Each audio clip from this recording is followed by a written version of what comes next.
हजुरलाई स्वागत छ। हामी चाहिँ जाँदैछौँ सेकुवा खाना अब बिर्तामोड बस पार्क। यता शरद अङ्कल हुनुहुन्छ, यता मामा हुनुहुन्छ। हामी चाहिँ कहाँ गएर सेकुवा खाना बस पार्क।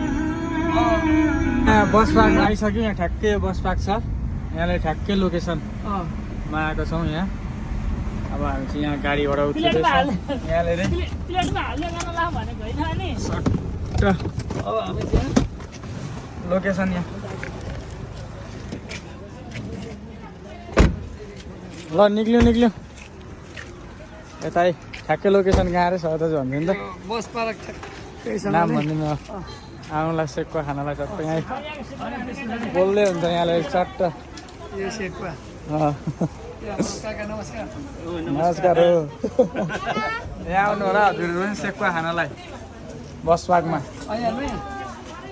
लोकेसन भनिदिनु र कहाँ आउनुपर्ने सेकुवा खानालाई। दिदी यता यहाँ भने त भन्नुहोस् न। बस पार्कको सिधा अगाडि सिजना सेकुवा गर्न सिजना सेकुवा खाना यस्तो दामी छ, बबाल छ। सुरु गरौँ। एकदम बबाल छ।